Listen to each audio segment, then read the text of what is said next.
Diabetes, ಮಧುಮೇಹ ಅಥವಾ ಸಕ್ಕರೆ ಕಾಯಿಲೆ ಅಂತ ಕರಿತೀವಿ.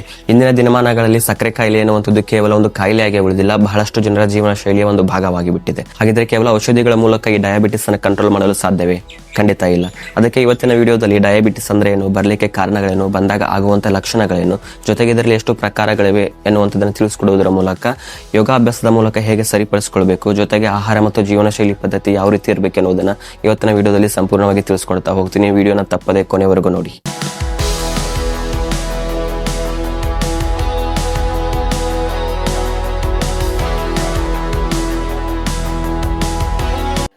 ನಮಸ್ತೆ everyone, welcome back to Yoga Sandeep YouTube channel. This is yoga master Sandeep MN. ಮೊದಲನೇದಾಗಿ ಡಯಾಬಿಟಿಸ್ ಅಂದ್ರೆ ಏನು ಅಂತ ನೋಡೋಣ. ನಮ್ಮ ದೇಹದ ರಕ್ತದಲ್ಲಿ ಗ್ಲೂಕೋಸ್ ಮಟ್ಟವು ಜಾಸ್ತಿ ಆದಾಗ ಇದರ ಪರಿಣಾಮವಾಗಿ ನಮ್ಮ ದೇಹದಲ್ಲಿ ಇರತಕ್ಕಂಥ ಪ್ಯಾಂಕ್ರಿಯಾಸ್ ಸರಿಯಾಗಿ ಕಾರ್ಯಕ್ಷಮತೆಯನ್ನು ಮಾಡದೇ ಇದ್ದಾಗ, ಅದರ ಕಾರ್ಯಕ್ಷಮತೆಯನ್ನು ಕಳ್ಕೊಂಡಾಗ ನಮ್ಗೇನಾಗುತ್ತೆ, ಡಯಾಬಿಟಿಸ್ ಬರಲಿಕ್ಕೆ ಕಾರಣ ಆಗುವಂಥದ್ದು.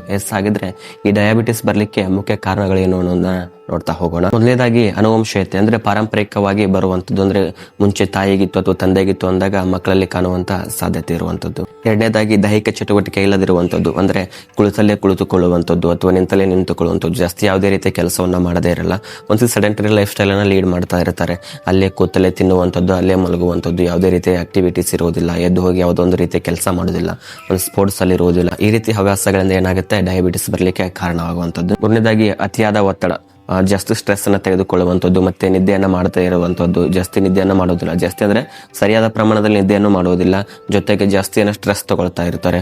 ಎಲ್ಲಾ ಚಿಂತೆ ನನಗೆ ಇದೆ, ಈ ಪ್ರಪಂಚದಲ್ಲಿ ಇರ್ತಕ್ಕಂಥ ಪ್ರತಿಯೊಂದು ಕೆಲಸವು ನನ್ನ ತಲೆ ಮೇಲೆ ಇದೆ ಅನ್ನುವಂಥ ಭಾವನೆ ಅವರಲ್ಲಿ ಇರುತ್ತೆ. ಹಾಗಾಗಿ ಏನಾಗುತ್ತೆ, ಈ ಡಯಾಬಿಟಿಸ್ ಬರಲಿಕ್ಕೆ ಕಾರಣವಾಗುವಂಥದ್ದು. ಜಂಕ್ ಫುಡ್ ಸೇವನೆ ಮಾಡುವಂಥದ್ದು, ಅತಿಯಾಗಿ ಜಂಕ್ ಫುಡ್ ಸೇವನೆ ಮಾಡುವಂಥದ್ದು, ಮತ್ತೆ ಜೊತೆಗೆ ಸಿಹಿ ಪದಾರ್ಥವನ್ನ ಜಾಸ್ತಿ ತಿನ್ನುವಂಥದ್ದು, ಇದರಿಂದ ಡಯಾಬಿಟಿಸ್ ಬರುವಂಥದ್ದು. ಲಕ್ಷಣಗಳನ್ನು ನೋಡ್ತಾ ಹೋಗೋಣ. ಲಕ್ಷಣಗಳಲ್ಲಿ ಮೊದಲನೇದಾಗಿ ಅತಿಯಾದ ಬಾಯಾರಿಕೆ ಮತ್ತು ಜಾಸ್ತಿ ಹಸಿವು ಆಗುವಂಥದ್ದು. ಎರಡನೇದಾಗಿ ಪದೇ ಪದೇ ಮೂತ್ರ ವಿಸರ್ಜನೆ ಮಾಡುವಂಥದ್ದು. ಮೂರನೇದಾಗಿ ಕಾರಣವಿಲ್ಲದೆ ತೂಕ ಇಳಿಕೆ ಆಗುವಂಥದ್ದು ಅಥವಾ ಹೆಚ್ಚಾಗುವಂಥದ್ದು. ನಾಲ್ಕನೇದಾಗಿ ಯಾವುದಾದ್ರೂ ಗಾಯಗಳಾದರೆ ಅವು ಬೇಗ ವಾಸಿ ಆಗುವುದಿಲ್ಲ, ಜೊತೆಗೆ ಅತಿಯಾಗಿ ಆಯಾಸ ಆಗುವಂಥದ್ದು, ಸುಸ್ತಾಗುವಂಥದ್ದು, ಈ ಪಟ್ಟಿಗೆ ಅಂತ ಏನ್ ಕರಿತೀವಿ ಆ ರೀತಿ ಆಗುವಂಥದ್ದು. ಈಗ ಟೈಪ್ಸ್ ನೋಡ್ತಾ ಹೋಗೋಣ. ಡಯಾಬಿಟಿಸ್ ಅಲ್ಲಿ ಎಷ್ಟೆಲ್ಲ ಟೈಪ್ಸ್ ಇದೆ ಅಂತ ನಾವು ಮುಖ್ಯವಾಗಿ ನೋಡೋದಾದ್ರೆ ಟೈಪ್ 1 ಡಯಾಬಿಟಿಸ್ ಮತ್ತು ಟೈಪ್ 2 ಡಯಾಬಿಟಿಸ್ ಅಂತ ಕರಿತೀವಿ. ಮೂರನೇದಿರುತ್ತೆ, ಅದು ಜಾಸ್ತಿ ಪ್ರೆಗ್ನೆನ್ಸಿ ವುಮೆನ್ಸ್ ಅಲ್ಲಿ ಕಾಣಿಸ್ಕೊಳ್ಳುವಂಥದ್ದು. ಅದು ಸಾಮಾನ್ಯವಾಗಿ ಯಾರಲ್ಲಿ ಕಾಣಿಸ್ಕೊಳ್ಳೋದಿಲ್ಲ, ಆ ಪ್ರೆಗ್ನೆನ್ಸಿ ಪೀರಿಯಡ್ ಅಲ್ಲಿ ಮಾತ್ರ ಅದು ಬರುತ್ತೆ, ನಂತರ ಹೋಗುತ್ತೆ. ಮೊದಲನೇದಾಗಿ ನೋಡೋದಾದ್ರೆ ಟೈಪ್ 1 ಡಯಾಬಿಟಿಸ್ ಅಲ್ಲಿ ಏನಾಗುತ್ತೆ, ಸರಿಯಾಗಿ ಇನ್ಸುಲಿನ್ ಪ್ರೊಡ್ಯೂಸ್ ಆಗ್ತಾ ಇರಲ್ಲ. ಇದು ಸಾಮಾನ್ಯವಾಗಿ ಚಿಕ್ಕ ಮಕ್ಕಳಲ್ಲಿ ಕಾಣ್ತಕ್ಕಂಥದ್ದು. ಟೈಪ್ 2 ಡಯಾಬಿಟಿಸ್ ಅಲ್ಲಿ ಏನಾಗುತ್ತೆ, ಇದು ಆಲ್ಮೋಸ್ಟ್ ದೊಡ್ಡವರಲ್ಲಿ ಕಾಣುವಂಥದ್ದು. ಇನ್ಸುಲಿನ್ ಪ್ರೊಡ್ಯೂಸ್ ಆಗ್ತಾ ಇರುತ್ತೆ, ಬಟ್ ಏನಾಗ್ತಿರಲ್ಲ, ಸರಿಯಾಗಿ ವರ್ಕ್ ಆಗ್ತಾ ಇರಲಿಲ್ಲ, ತಲುಪಬೇಕಾದ ಜಾಗಕ್ಕೆ ತಲುಪ್ತಾ ಇರಲ್ಲ. ಹಾಗಾಗಿ ಏನ್ ಮಾಡ್ತಾರ, ಇದರಲ್ಲಿ ಟೈಪ್ 2 ಟೈಪ್ 1 ಡಯಾಬಿಟಿಸ್ ಅನ್ನ ನಾವು ನೋಡ್ತಾ ಹೋಗ್ತೀವಿ. ನೋಡಿದ್ರಲ್ಲ, ಇದು ಮಧುಮೇಹ ಅಂದ್ರೆ ಏನು, ಬರ್ಲಿಕ್ಕೆ ಕಾರಣಗಳೇನು, ಬಂದಾಗ ಲಕ್ಷಣಗಳೇನು, ಜೊತೆಗೆ ಇದರಲ್ಲಿ ಎಷ್ಟು ಪ್ರಕಾರಗಳಿದೆ ಅಂತ ನೋಡಿದ್ವಿ. ಈಗ ನಂತರದಾಗಿ ಸಂಪೂರ್ಣವಾಗಿ ನಮ್ಮ ಯೋಗಾಭ್ಯಾಸವನ್ನ ಪ್ರಾರಂಭ ಮಾಡೋಣ. ಮೊದಲನೇದಾಗಿ ವಾರ್ಮಪ್ ಇಂದ ಸ್ಟಾರ್ಟ್ ಮಾಡೋಣ. ದೇಹವನ್ನು ಸ್ವಲ್ಪ ಸಡಿಲ ಮಾಡೋದರ ಜೊತೆಗೆ ನಾವು ಯೋಗಾಭ್ಯಾಸವನ್ನ ಪ್ರಾರಂಭ ಮಾಡುವಂಥದ್ದು. ಮೊದಲನೇದಾಗಿ ಈ ರೀತಿ ಸ್ವಲ್ಪ ವಾಕ್ ಮಾಡಿ ನಿಂತಲೆ 1 2 3 4 5 6 7 8 9 10. 10 9 8 7 6 5 4 3 2 1. Okay, relax. ಕೈಗಳನ್ನಾಗೆ ಸೊಂಟದ ಮೇಲೆ ಇಡಿ. ನಂತರ ಕತ್ತನ ಉಸಿರನ್ನು ತೆಗೆದುಕೊಳ್ತಾ ಮೇಲ್ ಮಾಡಿ ಉಸಿರನ್ನ ಹೊರ ಹಾಕ್ತಾ ಕೆಳಗೆ ಬಿಡಿ. ಇದೇ ರೀತಿ 5 ರಿಂದ 10 ಬಾರಿ ಮಾಡಿ. 1 2 3 4 5 6 7 8 9 10. ಓಕೆ, ನಂತರ ಎಡದಿಂದ ಬಲಕ್ಕೆ ಮತ್ತು ಬಲದಿಂದ ಎಡಕ್ಕೆ ಟರ್ನ್ ಮಾಡುವಂಥದ್ದು. 1 2 3 4 5 6 7 8 9 10. ನಂತರ ಕತ್ತನ ಬೆಂಡ್ ಮಾಡಿ. 1 2 3 4 5 6 7 8 9 10. ನಂತರ ವೃತ್ತಾಕಾರವಾಗಿ ತಿರುಗಿಸಿ ಒಂದು 5 ರೌಂಡ್. 1 2 3 4 5. Reverse it. 5 4 3 2 ರಿಲ್ಯಾಕ್ಸ್. ನಂತರ ಕೈಗಳನ್ನ ಸಂಪೂರ್ಣವಾಗಿ ಮುಂದೆ ಚಾಚಿ ಬೆರಳುಗಳನ್ನ ಈ ರೀತಿ ಸ್ವಲ್ಪ ಪುಷ್ ಮಾಡಿ. ಎಸ್ 1 2 3 4 5. Yes okay. ನಂತರ ಸಂಪೂರ್ಣವಾಗಿ ಹ್ಯಾಂಡ್ಸ್ ರೊಟೇಷನ್ ಮಾಡಿ. 1 2 3 4 5 6 7 8 9 10. Yes reverse. 10 9 8 7 6 5 4 3 2 1. Yes relax. Yes ನಂತರ ಸ್ವಲ್ಪ ಸೊಂಟಕ್ಕೆ ವ್ಯಾಯಾಮವನ್ನು ಮಾಡುವಂಥದ್ದು. ಕೈಗಳನ್ನ ಮುಂದೆ ಚಾಚಿ. ಎಸ್ ಸೊಂಟವನ್ನು ಉಸಿರನ್ನ ತೆಗೆದುಕೊಳ್ಳಿ. ಉಸಿರನ್ನ ಹೊರ ಹಾಕ್ತಾ ನಿಮ್ಮ ಸೊಂಟದ ಭಾಗವನ್ನು ಮೊದಲಿಗೆ ರೈಟ್ ಸೈಡ್ಗೆ ಟರ್ನ್ ಮಾಡಿ. ಎಸ್ ಮತ್ತೆ ಉಸಿರು ತಗೊಳ್ತಾ ಮುಂದೆ ಬನ್ನಿ. ಉಸಿರನ್ನ ಹೊರ ಹಾಕ್ತಾ ಮತ್ತೆ ಲೆಫ್ಟ್ ಸೈಡ್ಗೆ ಟರ್ನ್ ಮಾಡಿ. ಎಸ್ ಕಂಟಿನ್ಯೂ ಮಾಡ್ತಾ ಹೋಗಿ. 1 2 3 4 5 6 7 8 9 10. Yes okay. Relax.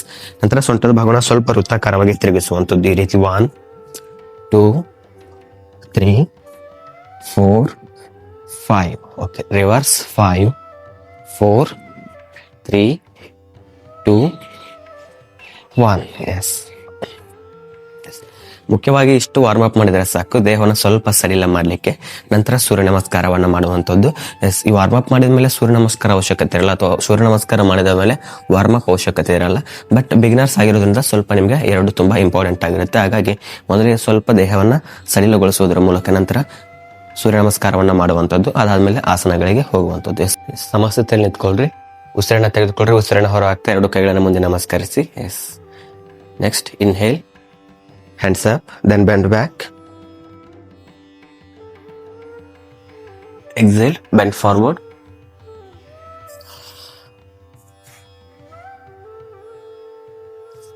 Inhale, right leg back.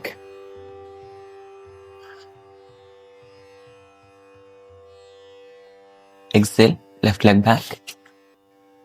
Plank posture. Then knee, chest, chin on the floor. Hold your breath. Next inhale, Bhujangasana.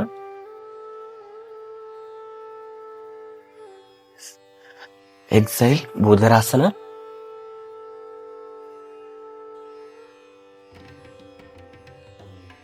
Inhale, right leg forward. Exhale, left leg forward.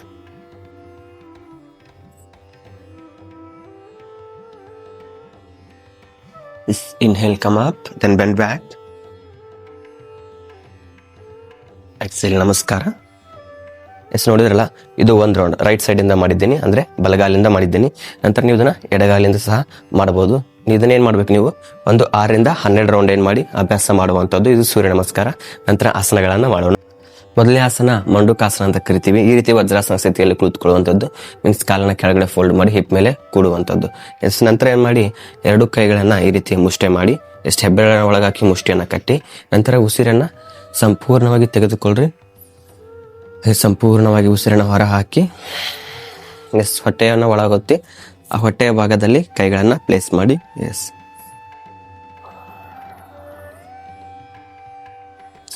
ನಂತರ ಮುಂದೆ ಬೆಂಡಾಗಿ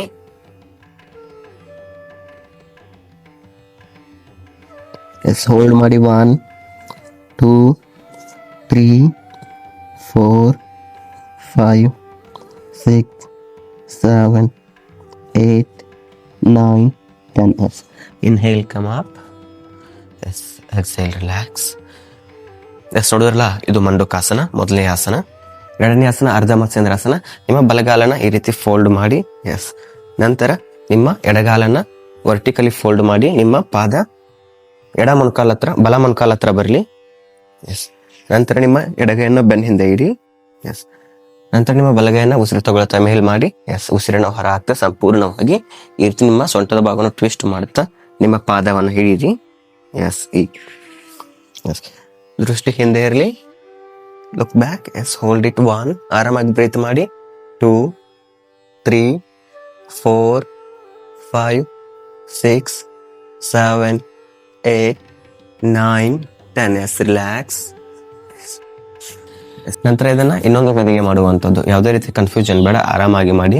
ನಂತರ ನಿಮ್ಮ ಎಡಗಾಲನ್ನ fold ಮಾಡಿ, yes ಈ ರೀತಿ fold ಮಾಡಿ flat ಆಗಿ, S ನಿಮ್ಮ ಲೆಫ್ಟ್ ಹೀಲು ನಿಮ್ಮ ರೈಟ್ ಬಟ್ಟಕ್ ಹತ್ರ ಬರಲಿ. ಎಸ್ ನಂತರ ನಿಮ್ಮ ಬಲಗಾಲನ ವರ್ಟಿಕಲಿ ಫೋಲ್ಡ್ ಮಾಡಿ, ಎಸ್ ನಿಮ್ಮ ಎಡ ಮೊಣಕಾಲ ಹತ್ರ ನಿಮ್ಮ ಪಾದ ಬರಲಿ ಈ ರೀತಿ. ಎಸ್ ನಂತರ ನಿಮ್ಮ ಬಲಗೈನ ಹಿಂದೆ ಇಡಿ, ಎಸ್ ಉಸಿರನ್ನು ತೆಗೆದುಕೊಳ್ಳುತ್ತಾ ಎಡಗೈನ ಮೇಲ್ ಚಾಚಿ, ಎಸ್ ನಂತರ ಆಗಲೇ ಟ್ವಿಸ್ಟ್ ಮಾಡಿದ ಹಾಗೆ ಸಂಪೂರ್ಣವಾಗಿ ಟ್ವಿಸ್ಟ್ ಮಾಡಿ ಈ ರೀತಿ ನಿಮ್ಮ ಹೆಬ್ಬೆರಳನ್ನು ಹಿಡೀರಿ. ಎಸ್ ನಂತರ ನಿಮ್ಮ ಬಲಬದಿಗೆ ಹಿಂಭಾಗದಲ್ಲಿ ನೋಡಿ, ಎಸ್ 1 2 3 4 5 6 7 8 9 10. Yes relax. ಎಸ್ ಮತ್ತೆ ಮೊದಲನೇ ಸ್ಥಿತಿಗೆ ಬನ್ನಿ. ಇದು ಎರಡನೇ ಆಸನ, ಅರ್ಧ ಮತ್ಸ್ಯೇಂದ್ರಾಸನ ಅಂತ ಕರಿತೀವಿ. ಮೂರನೇ ಆಸನ ಪಶ್ಚಿಮೋತ್ತಾನಾಸನ. ಎಸ್ ಈ ರೀತಿ ಕೂತ್ಕೊಳ್ರಿ ನೇರವಾಗಿ ಸಮಸ್ಥಿತಿಯಲ್ಲಿ. ಉಸಿರನ್ನು ತೆಗೆದುಕೊಳ್ತಾ ಎರಡು ಕೈಗಳನ್ನು ನಿಧಾನವಾಗಿ ಮೇಲೆತ್ತಿ, ಎಸ್ ನಂತರ ಹಾಗೆ ಉಸಿರನ್ನು ಹೊರ ಹಾಕ್ತಾ ಸಂಪೂರ್ಣವಾಗಿ ಮುಂದೆ ಬೆಂಡಾಗಿ. ಎಸ್ ನಿಮ್ಗೆ ಎಷ್ಟು ಸಾಧ್ಯ ಆಗುತ್ತೋ ಅಷ್ಟು ಮುಂದೆ ಬೆಂಡಾಗಿ. ನೀವು ಇದೇ ರೀತಿ ಸಂಪೂರ್ಣವಾಗಿ ಬೆಂಡಾಗಬೇಕಂತೇನಿಲ್ಲ, ಎಷ್ಟು ಸಾಧ್ಯ ಆಗುತ್ತೋ ಅಷ್ಟೇ ಬೆಂಡಾಗಿ. ನಂತರ ನಿಮ್ಮ ಎರಡು ಪಾದಗಳ ಹೆಬ್ಬೆರಳನ್ನು ಕ್ಯಾಚ್ ಮಾಡಿ, ಎಸ್ ಸಾಧ್ಯವಾದರೆ ನಿಮ್ಮ ಹಣೆಯ ಭಾಗವನ್ನು ಮೊಣಕಾಲಿಗೆ ಟಚ್ ಮಾಡ್ಲಿಕ್ಕೆ ಪ್ರಯತ್ನ ಮಾಡಿ. ಎಸ್ ಹೋಲ್ಡ್ ಮಾಡಿ 1 2 3 4 5 6 7 8 9 10. ಎಸ್ ಮತ್ತೆ ಇನ್ಹೇಲ್ ಮಾಡ್ತಾ ಮೇಲ್ ಬನ್ನಿ, ಎಕ್ಸೇಲ್ ಮಾಡ್ತಾ ಕೈಗಳನ್ನ ಕೆಳಗೆ ಬಿಡಿ.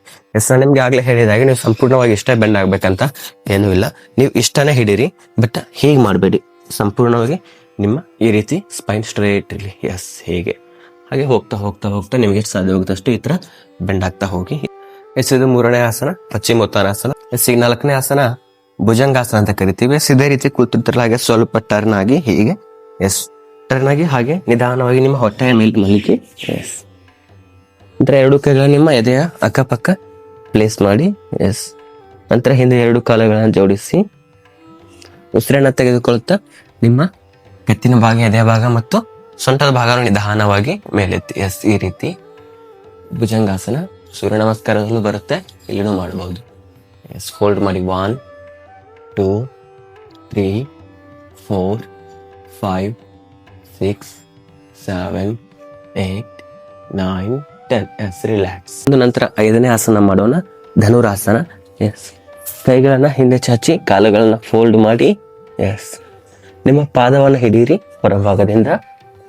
ಉಸಿರನ್ನು ತೆಗೆದುಕೊಳ್ಳುತ್ತಾ ನಿಮ್ಮ ಎರಡು ಕಾಲುಗಳ ಮೇಲೆ ಲಿಫ್ಟ್ ಮಾಡಿ, ಎಸ್ ಮುಂದೆ ನಿಮ್ಮ ಕತ್ತಿನ ಭಾಗ ಎದೆ ಭಾಗವನ್ನು ಸಹ ಮೇಲೆ ಲಿಫ್ಟ್ ಮಾಡಿ. ಎಸ್ ಈ ರೀತಿ ಸಾಧ್ಯ ಆಗುತ್ತಾ ಎಷ್ಟೇ ಮಾಡಿ ಪರವಾಗಿಲ್ಲ. 1 2 3 4 5 6 7 8 9 10. ಎಸ್ ನೀವು ಜಾಸ್ತಿ ಲಿಫ್ಟ್ ಮಾಡ್ಬೇಕನ್ನೋ ಅವಶ್ಯಕತೆ ಇಲ್ಲ, ಇಷ್ಟೇ ಮಾಡಿ ಸಾಕು. ಎಸ್ ಧನುರಾಸನ.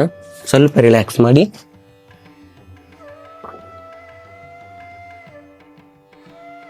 ನಂತರ ಆರನೇ ಆಸನ ಪವನ ಮುಕ್ತಾಸನ. ಹಾಗೆ ಬೆನ್ನಿನ ಮೇಲೆ ತಿರುಗಿ ಸ್ವಲ್ಪ ಈ ರೀತಿ ಬೆನ್ನಿನ ಮೇಲೆ ಮಲ್ಕೊಡ್ರಿ. ನಂತರ ಎರಡು ಕಾಲುಗಳನ್ನ ಫೋಲ್ಡ್ ಮಾಡಿ ಹೀಗೆ, ಎಸ್ ಉಸಿರನ್ನ ತೆಗೆದುಕೊಳ್ರಿ. ಉಸಿರನ್ನ ಹೊರ ಹಾಕ್ತಾ ನಿಮ್ಮ ಎರಡು ಕಾಲುಗಳನ್ನ ಈ ರೀತಿ ಫೋಲ್ಡ್ ಮಾಡಿ ಕೈಗಳಿಂದ ಲಾಕ್ ಮಾಡಿ, ನಂತರ ಉಸಿರನ್ನ ತೆಗೆದುಕೊಳ್ತಾ ನಿಮ್ಮ ಹಣೆಯ ಭಾಗವನ್ನು ಮೊಣಕಾಲಿಗೆ ಟಚ್ ಮಾಡಲಿಕ್ಕೆ ಪ್ರಯತ್ನ ಮಾಡಿ. ಎಸ್ ಈ ರೀತಿ,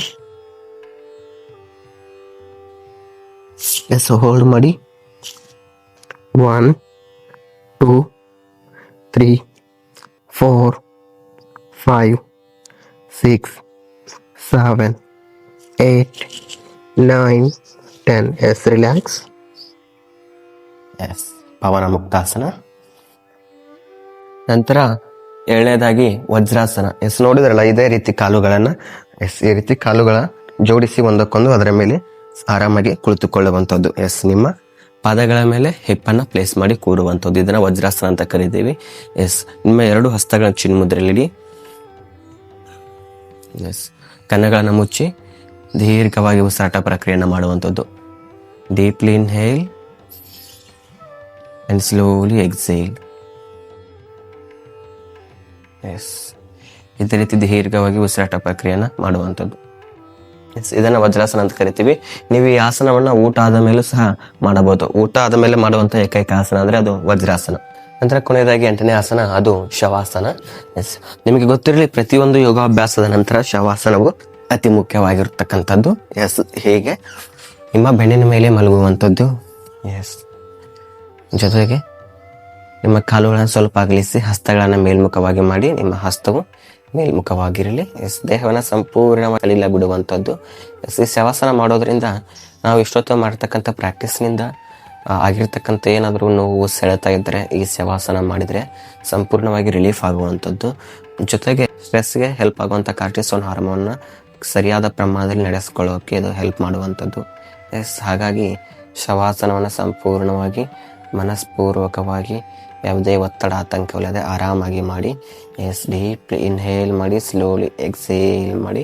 ಬಟ್ ನಿಮ್ಮ ಉಸಿರಾಟದ ಶಬ್ದ ಯಾರಿಗೂ ಕೇಳಿಸಬಾರ್ದು, ಆ ರೀತಿ. ಎಸ್, ಒಂದು 5 ರಿಂದ 10 ನಿಮಿಷಗಳ ಕಾಲ ಮನಸ್ಸನ್ನು ಸಂಪೂರ್ಣವಾಗಿ ಉಸಿರಾಟದ ಮೇಲೆ ಕೇಂದ್ರೀಕರಿಸುತ್ತಾ ನಿಮ್ಮ ದೇಹದ ವಿವಿಧ ಭಾಗಗಳನ್ನು ಗಮನಿಸ್ತಾ ನೀವು ಶವಾಸನವನ್ನು ಮಾಡುವಂಥದ್ದು. ಎಸ್, ಈ ವಿಡಿಯೋದಲ್ಲಿ ನಾನು ನಿಮಗೆ ಸಂಪೂರ್ಣವಾಗಿ ಶವಾಸನ ತೋರ್ಸೋಕ್ಕಾಗಲ್ಲ. ಸೊ ಹಾಗಾಗಿ ನೀವೇ ಒಂದು 5 ರಿಂದ 10 ನಿಮಿಷ ಅಭ್ಯಾಸ ಮಾಡುವಂಥದ್ದು ಶವಾಸನವನ್ನು.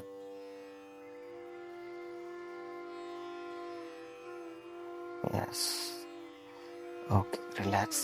ಹಾಗೆ ನಿಧಾನವಾಗಿ ಶವಾಸನವನ್ನು ಎಂಡ್ ಮಾಡಬೇಕಾದ್ರೆ ಕಾಲುಗಳನ್ನು ಜೋಡಿಸಿ ಬಲಗೈನ ಹಿಂದೆ ಚಾಚಿ ಬಲಬದಿಗೆ ತಿರುಗಿ. ಎಸ್, ನಿಧಾನವಾಗಿ ಮೇಲೆದ್ದು ಕುಳಿತುಕೊಳ್ಳುವಂಥದ್ದು. ನಂತರ ನಿಧಾನವಾಗಿ ಕೈಗಳನ್ನು ಉಜ್ಜಿ ಕಣ್ಣುಗಳನ್ನು ತೆರೆಯಿರಿ. ಎಸ್, ನೋಡಿದ್ರಲ್ಲ, ಇವೆಲ್ಲ ಮಾಡಿರ್ತಕ್ಕಂಥ ನಾವು ಆಸನಗಳು. ಕೊನೆಯದಾಗಿ ಶವಾಸನವನ್ನು ಮಾಡಿ ನಾವು ರಿಲ್ಯಾಕ್ಸೇಷನ್ ಮಾಡುವಂಥದ್ದು. ಇಷ್ಟೊತ್ತು ನಾವು ಇಷ್ಟು ಆಸನಗಳನ್ನು ಮಾಡಿದ್ವಿ. ಈಗ ನಂತರ 2 ಪ್ರಾಣಾಯಾಮವನ್ನು ಅಭ್ಯಾಸ ಮಾಡುವಂಥದ್ದು. ಎಸ್, ಈ ಪ್ರಾಣಾಯಾಮವನ್ನು ಅಭ್ಯಾಸ ಮಾಡಲಿಕ್ಕೆ ನೀವು ಪದ್ಮಾಸನದಲ್ಲಿ ಕುಳಿತುಕೊಳ್ಳುವಂಥದ್ದು, ಅಥವಾ ಆಗಿಲ್ಲ ಅಂದರೆ ನಾರ್ಮಲ್ ಆಗಿ ಸುಖಾಸನದಲ್ಲಿ ಕುಳಿತುಕೊಳ್ಳ್ರಿ. ನಾನು ನಿಮಗೆ ಪದ್ಮಾಸನದಲ್ಲಿ ತೋರಿಸ್ತೀನಿ ಯಾವ ರೀತಿ ಮಾಡ್ಬೇಕಂತ.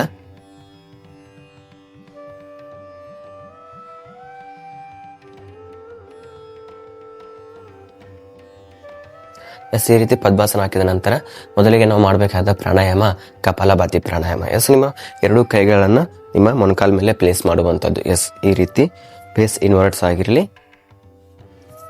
ಎಸ್, ನಂತರ ದೀರ್ಘವಾಗಿ ಉಸಿರನ್ನು ತೆಗೆದುಕೊಳ್ಳ್ರಿ. ಹಾಗೆ ಉಸಿರನ್ನು ಹೊರ ಹಾಕಿ. ಎಸ್, ನಂತರ ಮತ್ತೊಮ್ಮೆ ಉಸಿರನ್ನು ತೆಗೆದುಕೊಳ್ಳುವ ಮೂಲಕ ಉಸಿರನ್ನ ಸ್ಟ್ರೋಕ್ ಮೂಲಕ ಹೊರ ಹಾಕುವಂಥದ್ದು. ಎಸ್, ಈ ರೀತಿ ನೋಡ್ತಾ ಹೋಗಿ.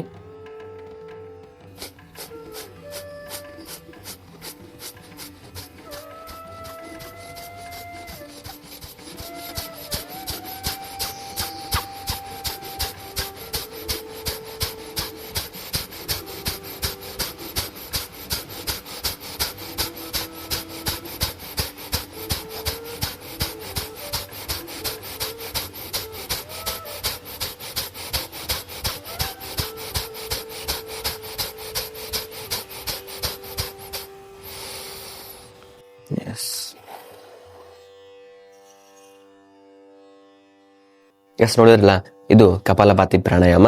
ಈ ಪ್ರಾಣಾಯಾಮವನ್ನು ನಾನು ನಿಮಗೆ ಒಂದೇ ಬಾರಿ ತೋರಿಸಿದ್ದೇನೆ. ನೀವು ಅದನ್ನ ನಿಮಗೆ ಸಾಕಾಗುವಷ್ಟು ಬಾರಿ ಮಾಡಬೇಕು. ಜಾಸ್ತಿ ಅತಿಯಾಗಿ ಮಾಡುವಂಥದ್ದಲ್ಲ. ಒಂದು 3 ರಿಂದ 4 ಸಲ ಅಭ್ಯಾಸ ಮಾಡಿ. ನಂತರ ನಾವು 2ನೇದಾಗಿ ಮಾಡಬೇಕಾದಂಥ ಪ್ರಾಣಾಯಾಮ ನಾಡಿ ಶುದ್ಧಿ ಪ್ರಾಣಾಯಾಮ ಮತ್ತು ನಾಡಿ ಶೋಧನ ಪ್ರಾಣಾಯಾಮ ಅಂತ ಕರಿತೀವಿ. ಈ ನಾಡಿ ಶೋಧನ ಪ್ರಾಣಾಯಾಮ ಮಾಡಲಿಕ್ಕೆ ನಿಮ್ಮ ಎಡ ಹಸ್ತವನ್ನು ಚಿನ್ನ ಮುದ್ರೆಯಲ್ಲಿಡಿ, ಬಲ ಹಸ್ತವನ್ನ ನಾಸಿಕಾಗ್ರ ಮುದ್ರೆ ಅಂದ್ರೆ ನಿಮ್ಮ ಇಂಡೆಕ್ಸ್ ಮತ್ತು ಮಿಡಲ್ ಫಿಂಗರ್ ಅನ್ನು ಫೋಲ್ಡ್ ಮಾಡಿ ತಮ್ಮಿನ ಕೆಳಭಾಗದಲ್ಲಿ ಸ್ಪರ್ಶ ಮಾಡುವಂಥದ್ದು. ಎಸ್, ನಂತರ ನಿಮ್ಮ ತಮ್ಮ ಫಿಂಗರ್ ಇಂದ ರೈಟ್ ನೋಸ್ಟ್ರಿಲ್ ನ ಕ್ಲೋಸ್ ಮಾಡಿ. ಎಸ್, ಈ ರೀತಿ. Next inhale through the left nostril as much as possible. And close the left nostril by ring finger. Hold your breath up to your capacity. Exhale through the right nostril. Then inhale through the right nostril and hold it.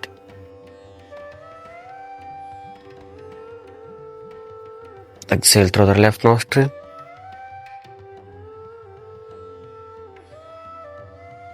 Yes. ನೋಡಿದ್ರಲ್ಲ, ಇದು ನಾಡಿ ಶೋಧನ ಪ್ರಾಣಾಯಾಮ. Simple ಆಗಿ ಹೇಳ್ತೀನಿ, ನೋಡ್ತಾ ಹೋಗಿ ಇನ್ನೊಂದು ಬಾರಿ. S, ನಮ್ಮ ರೈಟ್ ನೋಸ್ಟ್ರಿಲ್ ನ ಕ್ಲೋಸ್ ಮಾಡಿ ಲೆಫ್ಟ್ ನೋಸ್ಟ್ರಿಲ್ ಇಂದ ಇನ್ಹೇಲ್ ಮಾಡುವಂಥದ್ದು. ನಂತರ ನಮ್ಮ ಬ್ರೀತ್ ನ ಹೋಲ್ಡ್ ಮಾಡುವಂಥದ್ದು ನಿಮಗೆ ಸಾಧ್ಯವಾದಷ್ಟು. ನಂತರ ಎಕ್ಸೇಲ್ ಅನ್ನ ರೈಟ್ ನೋಸ್ಟ್ರಿಲ್ ಇಂದ ಮಾಡುವಂಥದ್ದು. ಮತ್ತೆ ರೈಟ್ ನೋಸ್ಟ್ರಿಲ್ ಇಂದ ಇನ್ಹೇಲ್ ಮಾಡಬೇಕು, ಲೆಫ್ಟ್ ನೋಸ್ಟ್ರಿಲ್ ಇಂದ ಎಕ್ಸೇಲ್ ಮಾಡಬೇಕು. ಎಸ್, ಈ ರೀತಿ ಏನಾಗಿರುತ್ತೆ, ನಾಡಿ ಶುದ್ಧಿ ಪ್ರಾಣಾಯಾಮ ಆಗಿರುತ್ತೆ. ನಾನು ನಿಮ್ಗೆ ಒಂದು ಬಾರಿ ತೋರಿಸಿದ್ದೀನಿ, ನಿಮ್ಗೆ ಎಷ್ಟು ಸಾಧ್ಯವಾಗುತ್ತೋ ಅಷ್ಟು ನೀವೇನು ಮಾಡಬೇಕು, ಈ ಪ್ರಾಣಾಯಾಮವನ್ನು ಅಭ್ಯಾಸ ಮಾಡುವಂಥದ್ದು. ಕೊನೆಯದಾಗಿ ಫುಡ್ ಆ್ಯಂಡ್ ಲೈಫ್ ಸ್ಟೈಲ್ ಬಗ್ಗೆ ಹೇಳ್ತೇನೆ ಅಂತ ಹೇಳಿದ್ದೆ, ಈಗ ಹೇಳ್ತಾ ಹೋಗ್ತೀನಿ. ಮೊದಲನೇದಾಗಿ ನಾರಿನ ಅಂಶವನ್ನು ಸೇವನೆ ಮಾಡುವಂಥದ್ದು, ಹಸಿರು ತರಕಾರಿಗಳಾಗಿರ್ಬೋದು ಅಥವಾ ಸೊಪ್ಪುಗಳಾಗಿರ್ಬೋದು, ಮತ್ತೆ ಕಾಳುಗಳನ್ನು ನೆನೆಸಿಟ್ಟು ತಿನ್ನಿ, ಈ ರೀತಿ ಅಭ್ಯಾಸ ಮಾಡುವಂಥದ್ದು ತಿನ್ನೋದನ್ನು. ನಂತರ ಎರಡನೇದಾಗಿ ಕಡಿಮೆ ಕಾರ್ಬೋಹೈಡ್ರೇಟ್ ಫುಡ್ಡನ್ನು ನೀವೇನು ಮಾಡಬೇಕು, ಸೇವನೆ ಮಾಡುವಂಥದ್ದು. ಅಂದರೆ ಈಗ ವೈಟ್ ರೈಸ್ ತಿನ್ನೋ ಬದಲು ಬೇರೆ ಸಿರಿಧಾನ್ಯಗಳನ್ನು ಬಳಕೆ ಮಾಡಿ ತಿನ್ನುವಂಥದ್ದು, ಈ ರೀತಿ ಅಭ್ಯಾಸವನ್ನು ರೂಢಿಸ್ಕೊಳ್ಳಿ.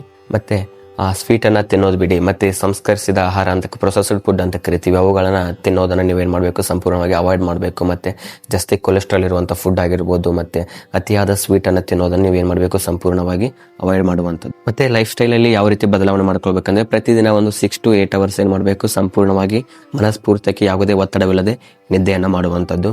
ನಂತರ ಪ್ರತಿದಿನ ಒಂದು ಸಾಧಾರಣವಾಗಿರ್ಬೋದು ಅಥವಾ ವೇಗವಾಗಿ ಆಗಿರ್ಬೋದು, ಒಂದು 30 ನಿಮಿಷ ನಡೀರಿ, ಏನು ತೊಂದರೆ ಇಲ್ಲ. ಬೆಳಗ್ಗೆ ಅಥವಾ ಸಾಯಂಕಾಲ ಒಂದು ಸ್ವಲ್ಪ ಓಡಾಡೋದನ್ನು ಅಭ್ಯಾಸ ಮಾಡ್ಕೊಳ್ಳುವಂಥದ್ದು. ಯಾವುದೋ ಒಂದು ಕೆಲಸಕ್ಕೆ ಹೋಗ್ತೀರಂದರೆ ಆ ವೆಹಿಕಲನ್ನು ಯೂಸ್ ಮಾಡೋದಕ್ಕಿಂತ ನೀವೇನು ಮಾಡಬೇಕು, ಆರಾಮಾಗಿ ನಡ್ಕೊಂಡು ಹೋಗಿ ನಡ್ಕೊಂಡು ಬಂದು ಈ ರೀತಿ ಒಂದು ಅಭ್ಯಾಸವನ್ನು ಮಾಡುವಂಥದ್ದು. ನಂತರ ಒತ್ತಡ ಮುಕ್ತ ಜೀವನ ಶೈಲಿಯನ್ನು ರೂಢಿಸ್ಕೊಳ್ಳಿ. ಅಂದರೆ ಟೆನ್ಷನ್ ಪ್ರತಿಯೊಬ್ಬ ಮನುಷ್ಯನಿಗೂ ಇದ್ದೇ ಇರುತ್ತೆ, ಬಟ್ ನಮಗೆ ಬೇಡವಾದಂಥ ಟೆನ್ಷನ್ನ ತೆಗೆದುಕೊಳ್ಳೋಕೆ ಹೋಗ್ಬಾರ್ದು. ನಮಗೆ ಯಾವುದು ರಿಲೇಟೆಡ್ ಇರುತ್ತೆ ಅದನ್ನು ಮಾತ್ರ ಟೆನ್ಷನನ್ನು ತೆಗೆದುಕೊಳ್ಳುವಂಥದ್ದು. ಅದನ್ನು ಬಿಟ್ಟು ಬೇರೆ ಬೇರೆ ಎಲ್ಲ ಅನಾವಶ್ಯಕವಾಗಿ ಟೆನ್ಷನ್ನ ತೆಗೆದುಕೊಳ್ಳುವಂಥ ಅವಶ್ಯಕತೆ ಇಲ್ಲ. ಹಾಗಾಗಿ ಸ್ವಲ್ಪ ಒತ್ತಡ ಮುಕ್ತ ಜೀವನವನ್ನು ನಡೆಸಲಿಕ್ಕೆ ಪ್ರಯತ್ನ ಮಾಡಿ. ನೋಡಿದ್ರಲ್ಲ, ಇವತ್ತಿನ ಯೋಗಾಭ್ಯಾಸದಲ್ಲಿ ನಿಮಗೆ ಡಯಾಬಿಟಿಸ್ ಅಂದರೆ ಏನು, ಬರಲಿಕ್ಕೆ ಕಾರಣಗಳೇನು, ಬಂದಾಗ ಆಗುವಂಥ ಲಕ್ಷಣಗಳೇನು, ಮತ್ತು ಇದರಲ್ಲಿ ಎಷ್ಟು ಪ್ರಕಾರಗಳಿವೆ, ಜೊತೆಗೆ ಯೋಗಾಭ್ಯಾಸದ ಮೂಲಕ ಹೇಗೆ ಸರಿ ಮಾಡಿಕೊಳ್ಬೇಕು, ಮತ್ತು ಜೊತೆಗೆ 2 ಪ್ರಾಣಾಯಾಮವನ್ನು ತಿಳಿಸ್ಕೊಟ್ಟಿದ್ದೇನೆ. ಅದರ ಜೊತೆಗೆ ಮತ್ತೆ ಫುಡ್ ಆ್ಯಂಡ್ ಲೈಫ್ ಸ್ಟೈಲ್ ಯಾವ ರೀತಿ ಇರಬೇಕು ಅನ್ನೋದನ್ನು ಸಹ ತಿಳಿಸ್ಕೊಟ್ಟಿದ್ದೇನೆ. ನೋಡಿದ್ರಲ್ಲ, ಇವತ್ತಿನ ಯೋಗಾಭ್ಯಾಸದಲ್ಲಿ ನಾನು ನಿಮಗೆ ತಿಳಿಸ್ಕೊಟ್ಟಿದ್ದು ಡಯಾಬಿಟಿಸ್ ಬಂದಿದೆ ಅಂದರೆ ಅದು ನಮ್ಮ ಜೀವನವನ್ನು ಏನೋ ಮಾಡಲಿಕ್ಕೆ ಬಂದಿದೆ ಅನ್ನುವಂಥದ್ದಲ್ಲ. ಅದು ಬಂದಾಗ ನೀವು ಸ್ವಲ್ಪ ಅಲರ್ಟ್ ಆಗಿರಿ, ಅದು ಬಂದು ನಿಮ್ಮ ಜೀವನವನ್ನು ಇನ್ನಷ್ಟು ಬದಲಾಯಿಸಬಹುದು. ಅದರಿಂದ ನಿಮಗೆ ಬೇರೆ ಬೇರೆ ಕಾಯಿಲೆಗಳು ಸಹ ನಿವಾರಣೆ ಆಗ್ಬೋದು. ಈಗ ಎಕ್ಸಾಂಪಲ್, ಇಷ್ಟೆಲ್ಲ ನೀವು ಜೀವನ ಶೈಲಿ ಪದ್ಧತಿಯನ್ನು ಮುಂಚೆ ರೂಢಿಸ್ಕೊಂಡಿರಲ್ಲ, ಹಾಗಾಗಿ ನಿಮಗೆ ಡಯಾಬಿಟಿಸ್ ಬಂದಿರುತ್ತೆ. ಬಟ್ ಡಯಾಬಿಟಿಸ್ ಬಂದಮೇಲೆ ನೀವೇನು ಮಾಡಬೇಕು, ಈ ಪದ್ಧತಿಯನ್ನು ಹೊಸದಾಗಿ ರೂಢಿಸ್ಕೊಂಡಾಗ ಏನಾಗುತ್ತೆ, ನಿಮಗೆ ಒಂದಿಷ್ಟು ಮೈಂಡ್ ರಿಲೀಫ್ ಆಗುವಂಥದ್ದು ಅಥವಾ ಬೇರೆ ಬೇರೆ ಕಾಯಿಲೆಗಳಿಂದ ದೂರ ಆಗುವಂಥ ಸಾಧ್ಯತೆ ಹೆಚ್ಚಾಗಿರುತ್ತೆ. ಬಟ್ ಇದನ್ನು ನೀವು ಲೈಫ್ ಲಾಂಗ್ ಇದು ಇರುತ್ತೆ ಅಂತ ಹೇಳ್ತಾರೆ, ಬಟ್ ಕಂಟ್ರೋಲಲ್ಲಿ ಇಟ್ಟುಕೊಳ್ಳ್ರಿ, ಯಾವುದೇ ರೀತಿಯ ತೊಂದರೆ ಇಲ್ಲ. ಅನಾವಶ್ಯಕವಾಗಿ ಇದನ್ನು ಜಾಸ್ತಿ ಮಾಡ್ಕೊಳ್ಳುವಂಥ ಪ್ರಕ್ರಿಯೆ ಮಾಡೋಕ್ಕೋಗಬೇಡಿ. ಸಂಪೂರ್ಣವಾಗಿ ಇದನ್ನು ಕಂಟ್ರೋಲ್ ಇಡುವಂಥ ಪ್ರಯತ್ನವನ್ನು ಮಾಡಿ. ಇಂಥ ಯೋಗಾಭ್ಯಾಸನ ನೀವು ಫಾಲೋ ಮಾಡೋದ್ರಿಂದ ಇದು ಕಂಟ್ರೋಲ್ ಆಗೇ ಆಗುತ್ತೆ ಅಂತ ಹೇಳ್ತಾ, ಇವತ್ತಿನ ಯೋಗಾಭ್ಯಾಸ ನಿಮಗೆ ತಿಳಿಸ್ಕೊಟ್ಟಿದ್ದು ಡಯಾಬಿಟಿಸ್. ಎಲ್ಲರಿಗೂ ಒಳ್ಳೆಯದಾಗಲಿ. ನಮಸ್ಕಾರ. ಜೈ.